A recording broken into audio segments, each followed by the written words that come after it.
건강할 때 늘 감사가 넘치는 우리 모두 되기를 원합니다. 심각한 취업난이 계속해서 이어지고 있습니다. 청년 실업률은요, 지난 2000년 이후에 17년 만에 다시 최고치를 찍었습니다. 통계청이 엊그제 10일 날 발표한 2017년도 연간 고용 동향을 보면 지난해 청년 실업률은 9.9% 달했다고 합니다.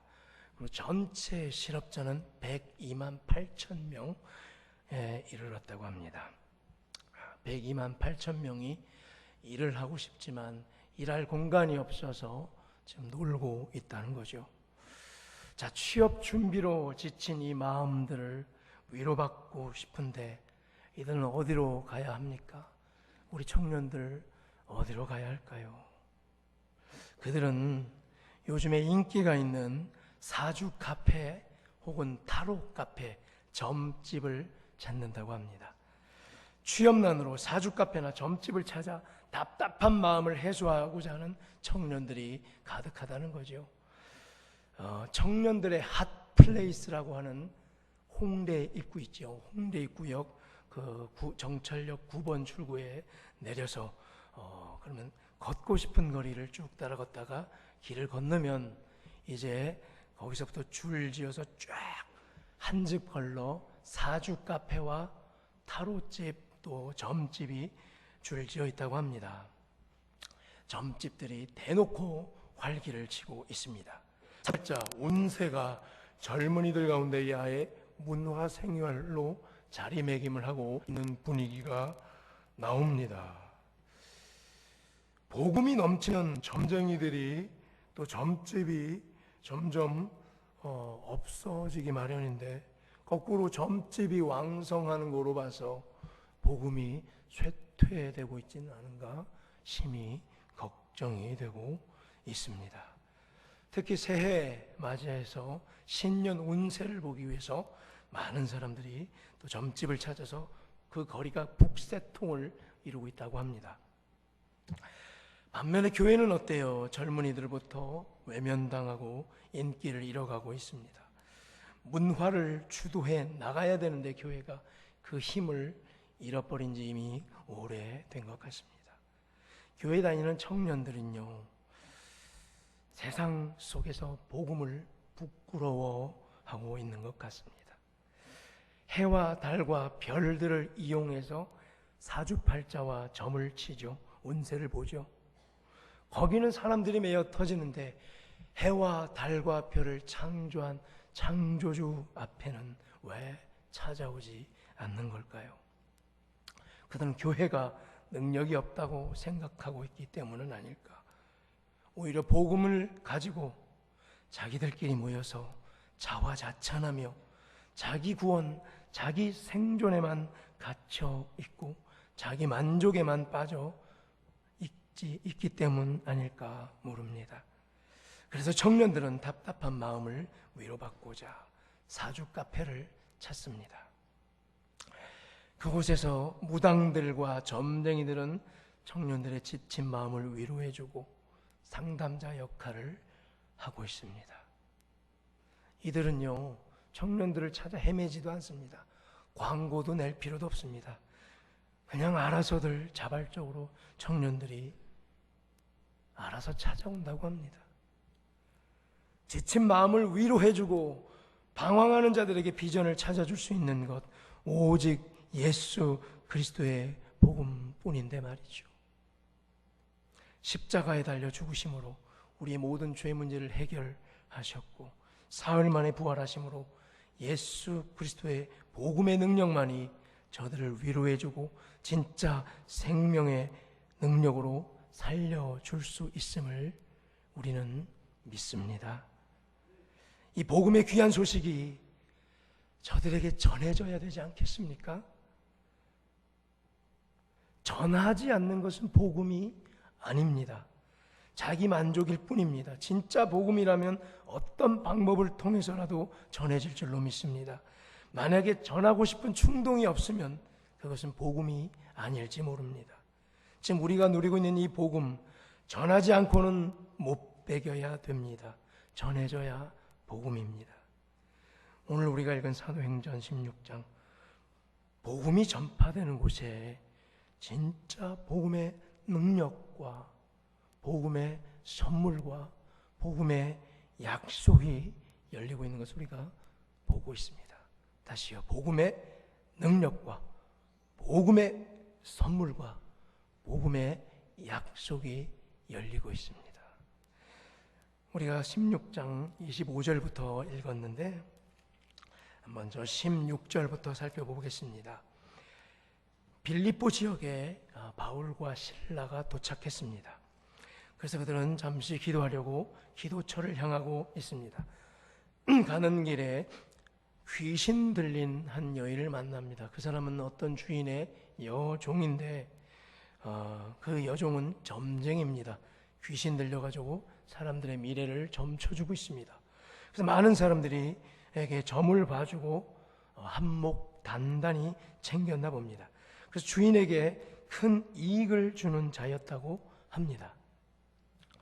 그 점쟁이가 복음 전파자들을 알아보죠. 바울과 실라를 영적으로 알아봅니다. 귀신이 먼저 알아보죠.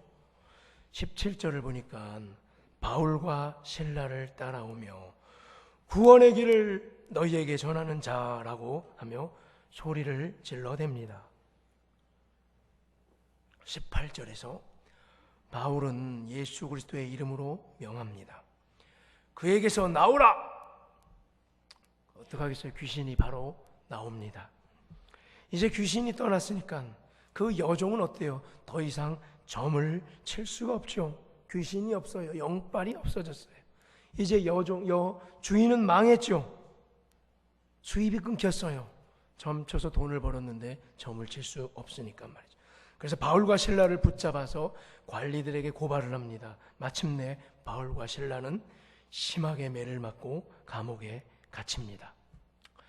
25절에서 바울은 앞으로 쓰게 될 편지 로마서 1장 16절의 말씀, 바로 내가 복음을 부끄러워하지 아니하노니 이 복음은 모든 믿는 자에게 구원을 주시는 하나님의 능력이 됨이라. 이 말씀을 미리 붙잡고 그날 밤에 감옥에서 한밤중에 기도합니다. 그리고 하나님께 찬송을 올려드립니다. 그런데 한밤중에 무슨 일이 일어납니까? 26절입니다. 갑자기 큰 지진이 나서 옥터가 움직이고 문이 곧 다 열리며 모든 사람의 매인 것이 다 벗어집니다. 복음은 능력인 줄로 믿습니다. 복음의 능력을 믿고 기도하고 찬미하였고 시와 찬미로 복음을 선포하였더니 그냥 이렇게만 하면 되네요. 우리 바울의 방법으로 섭시다. 지금 이때에 복음의 그냥 능력을 믿고 오직 기도와 간구로 구할 것을 구하면 옥터가 움직일 줄로 믿습니다. 옥문이 열릴 줄로 믿습니다. 믿지 않는 가족들 마음의 빗장이 그 문이 열릴 줄로 믿습니다. 복음의 능력은 지진입니다. 지진을 만들어냅니다. 복음은 우리 삶 속에서 지진을 계속해서 오늘도 지금도 매일매일 만들어낼 줄로 믿습니다. 불가능한 것들, 눌린 것들, 막혀있는 그 환경들을 지진으로 뒤집어 흔들어 엎어버릴 줄로 믿습니다. 왜냐하면 복음은 능력이기 때문입니다. 말씀 그냥 그대로 받으십시다. 복음은 능력입니다. 부끄러워하지 않고 복음을 선포하면 사업에 막힌 길이 반드시 열릴 줄로 믿습니다. 복음은 능력이기에 우리 청년들 취업의 문이 열리고 시험의 문이, 이성교제의 문이, 결혼의 문이 활짝 열릴 줄로 믿습니다. 그대로 성경 그대로 복음을 믿고 선포한다면 복음은 능력이기에 모든 사람의 매인 것들 다 벗어질 줄로 믿습니다. 그렇게 돼야만 합니다. 모든 마음의 상처와 육체적 고통, 깨어진 관계, 매인 것들이 다 지금도 오늘도 벗어질 줄로 믿습니다. 어떤 분들은 죄에 빠져서 그렇게 죄에 대해서 고민하고 괴로워하는 사람들이 있어요. 그 죄에 빠져 있습니까? 자녀 때문에 계속해서 고민하십니까? 남편과 아내로 인하여 또 부모님들의 또 연로하심과 건강의 문제로 고민하십니까? 사업과 직장 생활의 문제로 괴로워하고 있습니까? 우리 젊은이들 학업과 진로와 취업의 문제로 고통받고 있습니까? 우리 삶에 지진이 필요한 사람들 너무나 많습니다. 아니, 여기 있는 우리 모두 다 우리 삶에 정말 지진이 필요하죠. 주님, 이대로 살 수가 없습니다. 정말 이대로 못 살겠습니다. 어떻게 좀 천지개벽이라도 일으키시고 지진이라도 일어나게 하여 주시옵소서. 이 마음이 가득한 사람들이 얼마나 많은지 모릅니다. 그래서 포항지역에 그렇게 지진이 계속 나는 것 같아요. 부끄러워하지 말고 우리 모두 복음의 능력을 붙잡기를 바랍니다. 능력을 붙잡았으면 복음은 반드시 전해져야만 돼요. 전해져야 복음이에요. 복음 전파를 위해서 간절히 매일매일 외치기를 소원합니다. 하나님께서는 복음 전파자들을 그냥 두지 않습니다. 무슨 수를 써서든지 회복하시고 채워 주실 줄로 믿습니다. 인생에 정말 지진을 일으키십니다. 닫혀있는 모든 문을 활짝 열어주심을 믿습니다. 가로막고 있는 모든 옥토가 산산조각 날 줄로 믿습니다. 주님의 그 큰 지진 앞에 복음을 방해하는 그 어떤 세력도 다 소멸될 줄로 믿습니다. 23절 보세요. 23절에서 사도 바울은 우리 많이 치고 옥에가 두고 심하게 우리를 괴롭히고 복음의 그 지진 앞에서 모든 것이 다 뒤바뀌고 있음을 우리가 봅니다. 이 누가가 일부러 이런 단어들을 기록하네요. 많이 쳤다고 합니다. 심하게 괴롭히는 거죠. 그 다음에 든든히 지키라고 합니다. 그냥 지키는 것이 아니라 든든히 지키라고 합니다. 든든히 지키는데 어떻게 빠져나와요? 많이 쳤는데 어떻게 회복돼요? 많이 맞았는데. 24절을 보니까 어떻게든 복음을 막아보려고 아무리 깊은 곳에 가둘지라도 그렇게 깊이 가둡니다. 아무리 발에 착고에 든든히 착고를 채울지라도 많이 때리고 심하게 때리고 든든히 지키고 깊은 곳에 가두고 든든히 채워도 복음의 능력 앞에는 아무 소용없을 줄로 믿습니다. 복음의 능력을 부각시키기 위해서 일부러 23절과 24절 그런 단어들을 골랐습니다. 오로지 복음만 부각됩니다. 복음의 능력만. 복음 앞에서는 아무리 강력한 방해 세력도 소용이 없다는 말입니다. 우리의 인생을 통해 그저 복음이 부끄럽게 되지 않도록 복음의 능력을 주님께서 매일매일 보여주시기를 간절히 축원합니다. 복음의 능력으로 감옥에 있는 죄수들은 다 풀려났어요. 이제 누가 문제입니까? 가장 큰 어려움에 빠진 한 사람이 나타납니다. 바로 죄인들을 지켜야 될 간수입니다. 27절에 보니까 간수가 잠들고 맙니다. 잠깐 자다가 깨니까 옥문이 활짝 열려 있는 것입니다. 간수의 직무는 뭡니까? 죄수를 잘 지키는 거죠. 자신이 해야 될 일을 해내지 못했습니다. 그래서 간수는 선택합니다. 스스로 목숨을 끊으려고 자기가 갖고 있는 칼을 빼어듭니다. 왜냐하면 죽음만이 유일한 선택의 길이었기 때문입니다. 이게 세상 방식입니다. 간수의 행동을 통해 세상 법칙과 방식을 보여줍니다. 해내지 못하면 죽습니다. 죄를 지으면 죽어야 합니다. 자, 좀 더 구체적으로 보겠습니다.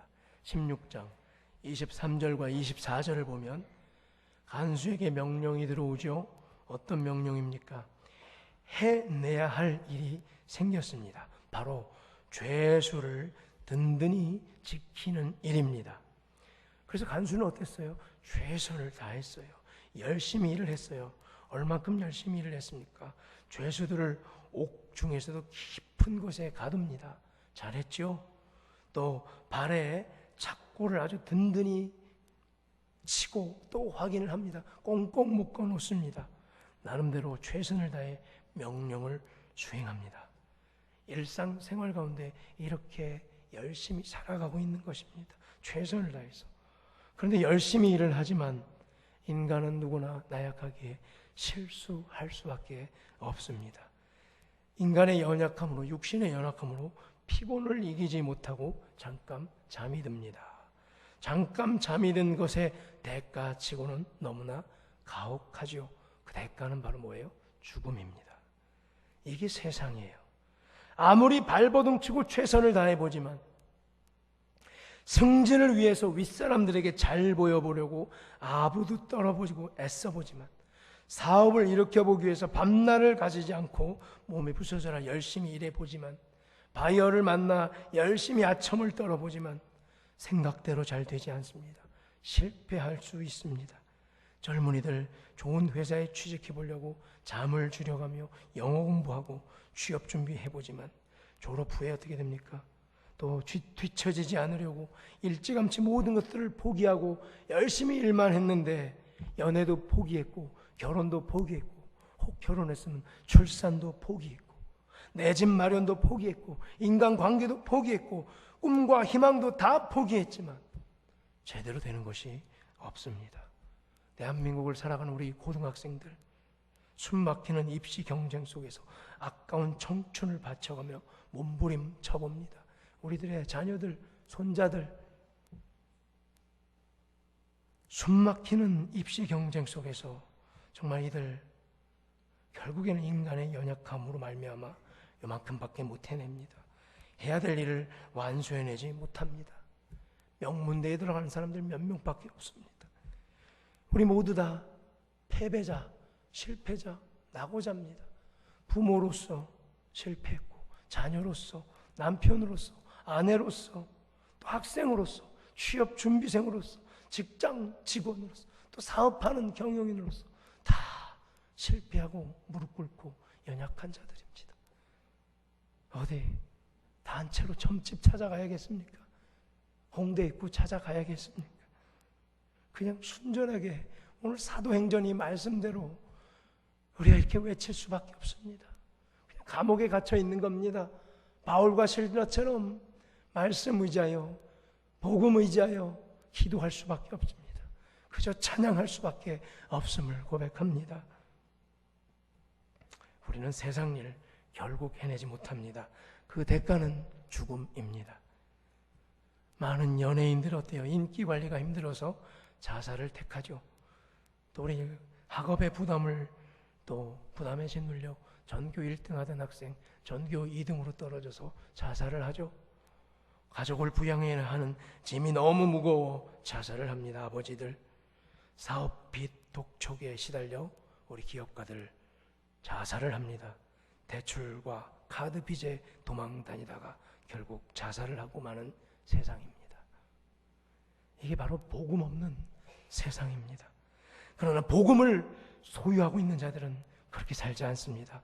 복음은 생명이기 때문입니다. 복음은 가져도 되고 말아도 되고 하는 문제가 아니죠. 복음은 사느냐 죽느냐 하는 문제입니다. 복음이 없으면 이 세상이 가져다 주는 거냐 죽음뿐입니다. 그래서 복음은 하나님께서 주시는 선물인 줄로 믿습니다. 에베소서 2장 8절에 너희는 그 은혜에 의하여 믿음으로 말미암아 구원을 받았으니 이것은 너희에게서 난 것이 아니요 하나님의 선물이라. 우리의 잘못과 자랑이 중요하지 않아요. 이제 하나님께서 주시는 선물이기 때문에 복음은 우리에게서 난 것이 아니라 아무도 자기 자신을 결코 자랑할 수가 없는 거예요. 복음을 누릴 수 있는 유일한 조건은 바로 믿음입니다. 복음은 사망을 생명으로 옮겨 놓는 줄로 믿습니다. 요한복음 5장 24절에 내가 진실로 너희에게 이르노니 내 말을 듣고 또 나 보내신 이를 믿는 자는 영생을 얻었고 심판에 이르지 아니하나니 사망에서 생명으로 옮겼느니라. 아멘. 로마서 8장 2절에 이는 그리스도 예수 안에 있는 생명의 성령의 법이 죄와 사망의 법에서 너를 해방하였음이라. 아멘. 죽음만이 유일한 길이었던 그 간수는 예수 그리스도를 주로 영접하고 생명을 얻습니다. 죽을 수밖에 없었던 간수의 입장을 우리가 너무나 낱낱이 보았잖아요. 그런데 생명을 얻었어요. 이게 선물이라는 거예요. 이게 바로 은혜라는 거예요. 자격이 없는데 누리게 되는 것을 은혜라고 합니다. 죽음만이 유일한 길이었던 그 삶이 생명으로 옮겨진 것. 복음은 바로 죽을 수밖에 없는 우리 모두에게 생명을 주시는 하나님의 선물인 줄로 믿습니다. 마지막으로 복음은 약속입니다. 오늘 감옥에서 살아난 바울, 갈라디아서 3장 14절에서 후에 이렇게 고백합니다. 이는 그리스도 예수 안에서 아브라함의 복이 이방인에게 미치게 하고 또 우리로 하여금 믿음으로 말미암아 성령의 약속을 받게 하려 함이라. 아멘. 죽음 앞에서 어떻게 하여야 구원을 받으리까 물었던 이 간수에게 성령의 약속으로 그 가정이 전부 다 믿게 되는, 그 가정이 전부 다 구원받게 되는 기가 막힌 약속과 비전이 선포됩니다. 어떻게 하여야 구원을 받으리까? 지금 수많은 백성들이 저 밖에서 우리에게 묻는 것입니다. 어떻게 하여야 살 수 있을까요? 이 지긋지긋한 세상에서. 정말 살아가기 힘든 이 땅에서 어떻게 살 수 있을까요? 묻는 거지요. 그럼 뭐라고 대답하겠습니까? 그대로 갑시다. 성경대로 31절에서 이대로 주 예수를 믿으라. 그리하면 너와 내 집이 구원을 얻으리라. 이렇게 고백하는 우리 모두 되기를 원합니다. 이방인들도 말이에요. 믿음으로 말미암아 구원을 받을 수 있다는 약속입니다. 비전입니다. 간수에게 그렇게 말했습니다. 빌립보 지역 이방인들에게. 그 후에 간수의 인생은 완전히 바뀌죠. 33절과 34절을 보니까 간수는 자기와 그 온 가족이 다 세례를 받게 됩니다. 온 집안이 구원에 이르는 약속을 받게 됩니다. 복음은 바로 하나님의 백성이 되는 약속을, 아브라함의 자녀가 되는 약속을, 구원의 약속을 이방 땅, 이방인에게까지 확대해서 베풀어 주겠다는 약속입니다. 복음은 그래서 반드시 전해지는 줄로 믿습니다. 우리를 통해서 이 자리에 있는 우리 부성교회 성도님들, 이 자리에 함께한 우리 모두를 통해서 복음은 반드시 전해질 줄로 믿습니다. 누군가에게서 약속이 될 줄로 믿습니다. 약속 바로 비전입니다. 죽을 수밖에 없는 자들이 우리 때문에 오늘도 내일도 우리가 다녀서 외쳤던 그 한마디, 주 예수를 믿으라. 그리하면 너와 네 집이 구원을 얻으리다. 이 한마디 복음으로 그들에게 미래가 열리는, 비전이 열리는 그 약속을 그들 모두 받게 될 줄로 믿습니다. 진짜 복음을 소유하셨습니까? 외쳐야만 합니다. 외치지 않으면 직무유기인 것입니다. 주 예수를 믿으라 라고 오늘 저 문을 나가고 나서 만나는 사람들에게 외치는 우리 모든 인생 되기를 원합니다. 그러면 반드시 복음은 우리는 그저 외치면 됩니다. 그 다음은 하나님께서 알아서 할 줄로 믿습니다. 외치는 순간 우리가 변합니다. 외쳐버렸기에 나도 복음 따라 살아가야 됩니다. 외쳐버렸기에 복음을 들고 책임을 들고 또 하루하루 살아가게 됩니다. 내 앞에 외친 사람이 나를 보고 있기 때문에 나는 인생이 바뀌어집니다. 인생이 바뀌어지기 때문에 가정이 나 먼저 바뀌어집니다. 복음을 전하는 자기에 하나님께서 축복의 복의 복을 더하여 줄 줄로 믿습니다. 모든 것들을 채워줄 줄로 믿습니다. 불가능했던 모든 것들이 복음의 능력으로 말미암아 뒤집어 엎어지고 지진으로 모든 착고가 다 풀릴 줄로 믿습니다. 그게 복음의 방법, 복음 전파자들이 마땅히 누려야 되는 그 엄청난 복, 바로 복음의 능력, 복음의 또 약속, 복음의 선물 붙잡고 매일매일 복음 전파자들 다 되는 우리 모두 되기를 주님의 이름으로 축원합니다.